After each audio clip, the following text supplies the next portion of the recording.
जय हिंद दोस्तों, मैं मानिक नायक आप सबको अपने यूट्यूब चैनल पर वेलकम करता हूं। आज हम लोग एसएससी सीएचएसएल 2023 का सेट नंबर 36 सेट नंबर 35 को यहां पे डिस्कस करने वाले हैं। टोटल जो एग्जाम हुआ था 40 शिफ्ट में एग्जाम हुआ है और हम इसके 35 नंबर शिफ्ट को डिस्कस करने वाले हैं। चलिए स्टार्ट करते हैं अपने डिस्कशन को। पहला क्वेश्चन यहाँ पे, इसका पीडीएफ आप हमारे Telegram channel @mock test GK GS से डाउनलोड कर सकते हैं। मॉक टेस्ट जीके जीएस आप सर्च कीजिएगा टेलीग्राम पे, आ जाएगा। पहला क्वेश्चन है, 1600 के दशक में किस नियम के का यह वर्णन करने के लिए एक विकसित किया गया था कि जब किसी सीमित तरल पर कोई बल लगाया जाता है तब वह बल सभी दिशाओं में समान रूप से प्रसारित होता है, चाहे पात्र का आकार कुछ भी हो। तो ये जो नियम था आपका पास्कल का नियम दिया गया था। पास्कल नियम इसका करेक्ट आंसर हो जाएगा। तो 1600 के दशक में किस नियम को यह वर्णन करने के लिए विकसित किया गया था जब किसी सीमित तरल पर कोई बल लगाया जाता है तो वह बल जो है सभी दिशाओं में समान रूप से प्रसारित होता है, चाहे आकार कुछ भी हो। तो ये हो जाएगा पास्कल का नियम, इसका करेक्ट आंसर हो जाएगा। नेक्स्ट क्वेश्चन है यहाँ पे, हॉर्नबिल उत्सव निम्नलिखित में से किस राज्य में मनाया जाता है? तो हॉर्नबिल उत्सव कहाँ का है? तो ये आपका नागालैंड का फेस्टिवल है। नागालैंड का हॉर्नबिल फेस्टिवल जगह और ये 1 दिसंबर से 10 दिसंबर तक मनाया जाता है। हॉर्नबिल फेस्टिवल कहाँ मनाते हैं? नागालैंड में मनाते हैं, नागा जनजाति द्वारा। और ये जो है यहाँ पे आपका 10 दिनों के लिए बनता है, 1 दिसंबर से 10 दिसंबर। और कौन कौन सा यहाँ पे फेस्टिवल है? एक तो हो गया हॉर्नबिल फेस्टिवल हो गया, दूसरा आपका सक्रेनी फेस्टिवल हो गया, तीसरा मोत्सू का त्यौहार हो गया। मोत्सू फेस्टिवल भी आपका नागालैंड का काफ़ी फेमस है। यहाँ पे जो आधिकारिक भाषा जो है इंग्लिश कहलाती है, इंग्लिश। इसके बाद अगर हम बात करते हैं नागालैंड का, तो यहाँ पे जो आपका यहाँ पे लेशल पुआ जो डांस है काफ़ी फेमस है, याद रखना है। लेशल पट्टू डांस जो है यहाँ पे फेमस जगह। नागा डांस भी यहाँ पे लोग परफॉर्म करते हैं। और साथ में जो है यहाँ पे बाकी इतना आप याद रखिएगा, इतना फेस्टिवल होता है। अगर हम बात करते हैं आसाम का, तो आसाम के लिए आपका बिहू हो गया, बिहू आपके लिए फेमस है। उसके बाद यहाँ पे बिहू हो गया, बगरुम्बा हो गया, सत्रिय हो गया और भोरताल नृत्य यहाँ का फेमस है। अगर हम बात करते हैं मणिपुर डांस का, तो मणिपुर के लिए कौन कौन सा डांस हो जाएगा? तो मणिपुर के लिए हो जाएगा आपका पोंग चुलुम हो जाएगा, पोंग चुलुम हो जाएगा। उसके बाद यहाँ पे लाई हरोबा हो जाएगा, मणिपुर का लाई हरोबा हो जाएगा। तो आपका जगोई डांस हो जाएगा। ये सब इंपॉर्टेंट यहाँ पर मणिपुर का है। मणिपुर का है संगाई डियर भी, यहाँ पे संगाई फेस्टिवल भी यहाँ पे मनाया जाता है। और डियर जो है संगाई डियर यहाँ का स्टेट जानवर है। सिक्किम का लोसांग त्यौहार हो जाएगा, सिक्किम का कंचनजंगा यहाँ पे फेमस हो जाएगा, याद रखना है।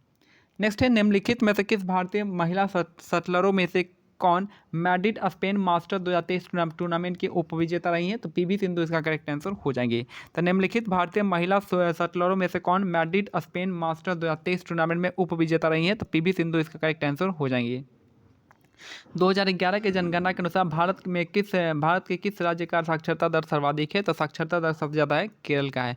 भारत का ये साक्षरता दर सबसे ज़्यादा कहाँ का है? केरल हो जाएगा। और सबसे कम कहाँ का है? बिहार का है। सबसे कम साक्षरता बिहार, सबसे ज़्यादा केरल में हो जाएगा। अगर वहीं हम बात करते हैं लिंगानुपात का, तो सबसे ज़्यादा लिंगानुपात भी केरल में है और सबसे कम लिंगानुपात आपका बिहार में नहीं मिलेगा, ये मिलेगा आपका हरियाणा में।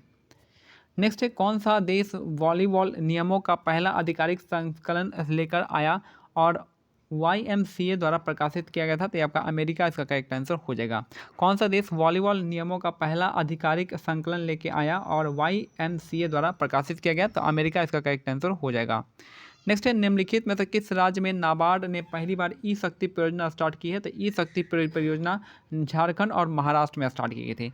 नाबार्ड के द्वारा पहली ई शक्ति परियोजना झारखंड और महाराष्ट्र में आयोजित किया गया था। और नाबार्ड की स्थापना 1982 में हुआ था। कौन सी कमेटी? शिवरमन समिति इसका करेक्ट आंसर हो जाएगा। NABARD national bank for agriculture and rural development, आपको याद रखना है फुल फॉर्म इसका। नेक्स्ट है, 1851 में किसने भंवर धाराओं की परिघटना की खोज की जो चुंबकीय क्षेत्र के लंबवत तलों में चालकों से भीतर बंद लूप में प्रवाहित होता है? तो ये हो जाएगा लियोन फूको ने कहा है। तो 1851 में किसने भंवर धाराओं की परिघटना की खोज की जो चुंबकीय क्षेत्र के लंबवत तलों में चालकों के भीतर बंद लूप में प्रवाहित होती है? तो लियोन फूको ने क्या था। काफ़ी टफ क्वेश्चन ये वाला। नेक्स्ट है 1909 का इंडियन काउंसिल एक्ट, जिसे मॉर्ले मिंटो एक्ट सुधार भी कहा जाता है, ब्रिटिश संसद में लागू किया गया सुधार उपयोग की श्रृंखला थी। तो यहाँ पे 1909 का जो है 1909 के सुधार को हम मॉर्ले मिंटो रिफॉर्म भी कहते हैं। और ये जो है इसको Indian council act of 1909 Morley Minto reform सुधार भी कहा जाता है। ब्रिटिश संसद ने लागू किए गए सुधारों के उपायों की श्रृंखला थी। और ये जो है किसके टाइम में था? मिंटो के टाइम में आया था। मॉर्ले मिंटो के टाइम में आया था। यहाँ पे क्या हुआ था, यहाँ पे जो है लोगों ने मुस्लिम लीग ने अपने लिए अलग मुस्लिम लीग यहाँ पे इसके अलग अलग एक अपना निर्वाचन मांगा था। यहाँ पे पारंपरिक चिराव नृत्य जिसे बांस का उपयोग किया जाता है वो कहाँ पे प्रसिद्ध है, तब आपका मिजोरम में प्रसिद्ध है। चिराव नृत्य कहाँ का फेमस है, तब आपके मिजोरम में फेमस है, याद रखना है। और कौन सा यहाँ पे चिराव जो होगा यहाँ पे ब्लू माउंटेन नेशनल पार्क यहाँ पे फेमस है। और मिजोरम जो है चिराव फेस्टिवल यहाँ पे मिजोरम का हो जाएगा। बिहार पे हो जाएगा यहाँ का जाट जाटिन हो गया, विदेशिया हो जाएगा, ये सब आपका बखाइन हो जाएगा। यहाँ पे ये डांस फॉर्म होता है यहाँ पे। और ओडिशा का पट्टचित्र हो गया, नुआखाई हो गया, धनु यात्रा हो गया, रजपर हो गया, ये सब फेस्टिवल यहाँ पे ओडिशा में। और गोवा का सिग्मो फेस्टिवल, सौ जोजुआ फेस्टिवल, ये सब इंपॉर्टेंट फेस्टिवल है गोवा का। आल्हा और उदल जिन्होंने दुश्मनों को जबरदस्त प्रतिरोध दिया, इन निम्नलिखित में से किस राजपूत राज्य से संबंधित है, तो चंदेल राजवंश से। तो आल्हा और उदल जो है जिन्होंने दुश्मनों को जबरदस्त प्रतिरोध दिया, किस राजपूत राज्यों से संबंध थे, तो चंदेल राजवंश से संबंध थे। स्थल पर उगने वाले सर्वप्रथम पौधे जिन्हें संवाहक उत्तक होते हैं उनको टेरिडोफाइटा के नाम से जानते हैं। स्थल पर उगने वाले सर्वप्रथम पौधे जिन्हें संवहन उत्तक होते हैं तो उनमें होते हैं टेरिडोफाइटा। उत्तक के स्टडी को हम हिस्टोलॉजी कहते हैं। ब्रायोफाइटा कौन का है, ब्रायोफाइटा आपको याद रखना है कि तीन कौन कौन से हैं इंपॉर्टेंट। तो ब्रायोफाइटा को प्लांट टाइप किंगडम का एम्फीबियन कहते हैं। प्लांट किंगडम का एम्फीबियन ब्रायोफाइटा होते हैं और इसमें लीवर वाट्स आता है, हॉर्न वाट आता है, मोसेस आता है। अगर हम बात करें सवाल का, सवाल चार तरह के होते हैं। एक तो रोडोफाइसिया हो गया जो कि लाल कलर का होता है, एक फियोफाइसिया होता है आपका ब्राउन कलर का, और एक जो होता है आपका क्लोरोफाइसिया होता है जो कि ग्रीन कलर का होता है। लाइकेन हो गया, लाइकेन वही आपका अलगे और फंगाई के सिम्बायोटिक रिलेशनशिप को लाइकेन कहते हैं। नेक्स्ट है बैलाडीला की पहाड़ियाँ निम्नलिखित में से किस खनिज के लिए प्रसिद्ध है, तब बैलाडीला पहाड़ी जो है लॉ अयस्क के लिए फेमस है। और ये कहाँ पे है, ये आपका छत्तीसगढ़ राज्य में है। तो बैलाडीला की पहाड़ी जो है कहाँ पे, छत्तीसगढ़ में हो जाएगा, और ये लॉ अयस्क के लिए काफ़ी फेमस है। बॉक्साइट कहाँ पे मिलेगा, बॉक्साइट आपको मिलने वाला है आपका कहाँ पे, बॉक्साइट ये आपका उड़ीसा में मिलता है। बॉक्साइट का फेमस है उड़ीसा। और बॉक्साइट किसके लिए फेमस है, तो और एल्युमिनियम फैक्ट्री के लिए बॉक्साइट काफ़ी इंपॉर्टेंट होता है। नेक्स्ट है रक्षा अनुसंधान और विकास संगठन डीआरडीओ का निम्नलिखित में से कौन सा पद है इसके संगठन चार्ट के स्तर 1 का पादक है, तो ये हो जाएगा सचिव डीडी तथा R&D हो जाएगा। तो रक्षा अनुसंधान और विकास संगठन डीआरडीओ का निम्नलिखित में कौन सा पद इसके संगठन चार्ट से स्तर 1 का पद है, तो ये हो जाएगा सचिव डीडी तथा R&D हो जाएगा। नेक्स्ट है सरकारी बजट के संबंध में निम्नलिखित में से कौन सा वाक्य गलत है, तो ये हो जाएगा प्राप्तियां और सरकार द्वारा किए गए व्ययों का विवरण होता है, तो ये आपका गलत है। बाकी इसमें दो खाते होते हैं। भारत में सरकारी बजट एक संवैधानिक कर्तव्य होता है, और ये हो जाएगा यह वित्तीय वर्ष के लिए सरकार के अनुमानित प्राप्तियों का खर्चों का ब्यौरा होता है। निम्नलिखित में किसका योग राष्ट्रीय आय का सबसे अच्छा वर्णन करता है, तो एफसी पर फैक्टर कॉस्ट पे जो है एनएनपी है, एनएनपी एट फैक्टर कॉस्ट वो कहता है सबसे अच्छा वर्णन करता है किसका, राष्ट्रीय आय का। यानी एनएनपी नेट नेशनल प्रोडक्ट जगह पर कहाँ पे, फैक्टर कॉस्ट पे, मार्केट पे मत लगाएगा। नेक्स्ट है बोचकान सीमेंट संयंत्र निम्नलिखित में किस राज्य में है, तो बोचकान जो है आपका ये है आसाम में हो जाएगा। बोचकान सीमेंट संयंत्र जो कहाँ पे, आसाम में हो जाएगा। और यहाँ पे नुमालीगढ़ भी आपका यहाँ पे काफ़ी फेमस है, किसके लिए, आपका ऑयल के लिए। नुमालीगढ़ आसाम में फेमस है ऑयल के लिए। साथ में यहाँ पे जो है दिग्बोई भी आपका काफ़ी फेमस है। तो बोचकान सीमेंट हो जाएगा कहाँ का, आसाम का फेमस हो जाएगा।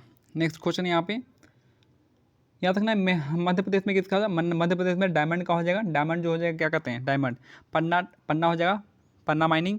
और आंध्र प्रदेश का गोलकुंडा फोर्ट हो जाएगा, यहाँ से गोलकुंडा फोर्ट यहाँ पे आंध्र प्रदेश में है। और बिहार का क्या है, बिहार के जम्मू में गोल्ड माइंस यहाँ पे मिला हुआ है। निम्नलिखित में से किस टीम ने वर्ष 2022 में Indian premier league cricket tournament का 15वां संस्करण जीता था, ये थे गुजरात टाइटन। निम्नलिखित में से किस टीम ने 2022 में इंडियन प्रीमियर लीग के एक 15वें संस्करण जीता था, गुजरात टाइटन्स ने जीता था, याद रखना है। 1996 में शास्त्रीय नृत्य की प्रतिपादक डॉक्टर इंदिरा पीपी बोरा को संगीत नाटक अकादमी पुरस्कार से सम्मानित किया गया था। तो 1996 में शास्त्रीय नृत्य के प्रतिपादक कौन थे, इंदिरा बीपी है बोरा, जिनको संगीत नाटक अकादमी पुरस्कार दिया गया था। शास्त्रीय नृत्य के कौन है प्रतिपादक, कहाँ का है, आसाम का है, शंकर देव ने स्टार्ट किया था, याद रखना है। What is the name of the type of the waterfall with an enormous volume of water, तो सबसे उस वाटरफॉल का नाम बताना है जो कि जिसमें जो वॉल्यूम है वाटर का काफ़ी ज़्यादा है, इनॉर्मस में बहुत लार्ज है, तो इसको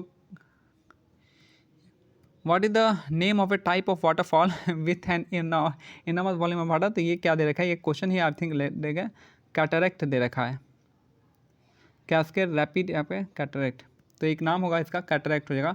ये क्वेश्चन वही सेम ही है, इसको कैटरेक्ट के नाम से कहा गया है। इसका एक तरह का टाइप है रिवर फॉर्मेशन का कोई एक टाइप होगा कैटरेक्ट, उसी का देखा है कि बहुत ज़्यादा वॉल्यूम में वाटर गिरता है तो उसको कैटरेक्ट कहा गया है। वैसे कैटरेक्ट जो है आंखों का बीमारी भी होता है। अब या तो ये क्वेश्चन ही वो कर दिया होगा, क्वेश्चन अलग ऑप्शन अलग कर दिया होगा, या फिर इसी का आंसर होगा कि बहुत ज़्यादा वॉल्यूम में अगर पानी गिरता है तो इसको कैटरेक्ट नाम देते हैं लोग। नेक्स्ट है, हरित क्रांति के संबंध में निम्नलिखित में कौन सा कथन सही नहीं है। तो तीसरा कथन सही नहीं है, तो इसको छोड़ दीजिए यहाँ पे। यह है, यह केवल उन क्षेत्रों में शुरू किया गया था जहाँ सिंचाई का आश्वासन दिया गया था, ठीक है।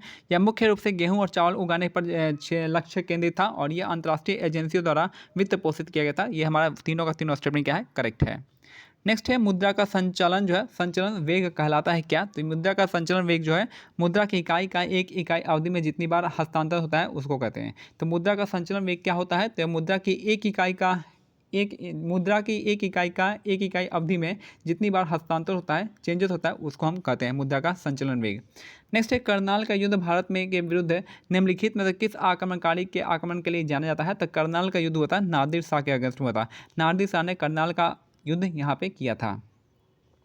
नेक्स्ट है, भारत की अमूर्त सांस्कृतिक विरासत और भारत की विविध सांस्कृतिक परंपराओं की रक्षा भारत सरकार के किस मंत्रालय की योजना है। तो ये हो जाएगा संस्कृति मंत्रालय। तो भारत के अमूर्त सांस्कृतिक विरासत और भारत की विविध सांस्कृतिक परंपराओं का रक्षा जो है भारत के संस्कृति मंत्रालय के अंदर में आता है। नेक्स्ट है, सुबह मुदगल जो है सुबह मुदगल निम्नलिखित में किस संगीत विद्या के लिए प्रसिद्ध है। तो ये हो जाएगी हिंदुस्तानी संगीत के लिए। सुबह मुदगल जो है मुदगल, ये आपके संगीत विद्या के लिए काफ़ी फेमस है। नेक्स्ट है, लास्ट क्वेश्चन है कि भारतीय संविधान का निम्नलिखित में कौन सा अनुच्छेद यह प्रतिपादित करता है कि यदि हम कोई धार्मिक जुलूस देख रहे हैं तो हमें सांप्रदायिक सद्भाव का ख्याल रखना चाहिए। तो सांप्रदायिक सद्भाव किस में है, तो आर्टिकल 51A के ई में हो जाएगा। तो यानी आपको यहाँ पे बता रहा है कि आपको सारे के सारे जो है आर्टिकल 51A का जितने भी 1 से 11 तक ऐड हुआ है तो उन सबको आपको याद रखना पड़ेगा कि किस में क्या दे रखा है, वो भी ABCD के अनुसार, क्योंकि कुछ भी पूछ ले रहा है यहाँ पे, तो आप देख सकते हैं। तो बात करते हैं, इतना तो सबको पता है कि फंडामेंटल ड्यूटी जो जुड़ा गया था आपका 42वें संविधान संशोधन से जुड़ा गया था, प्राइम मिनिस्टर इंदिरा गांधी थे उस समय। और यहाँ पे जो क्या एक बात करते हैं, और जो है स्वर्ण सिंह कमेटी था 1976 में ऐड हुआ था, ये सब आपको इंपॉर्टेंट याद होगा। और 1 से लेकर 10 तक जोड़ा गया था, और 11वां जोड़ा गया था कब, 1986 आपका 86वां संविधान संशोधन 2002 में जोड़ा गया था। ये सब इंपॉर्टेंट आपको याद ही होगा। तो ये हमारा आज का सेट कंप्लीट होता है। मिलते हैं अगले सेट में, तब तक क्या करना है, टेलीग्राम चैनल का लिंक जो है डिस्क्रिप्शन में दिया गया, आप उसको ज्वाइन कर सकते हैं। जय हिंद, जय भारत, धन्यवाद।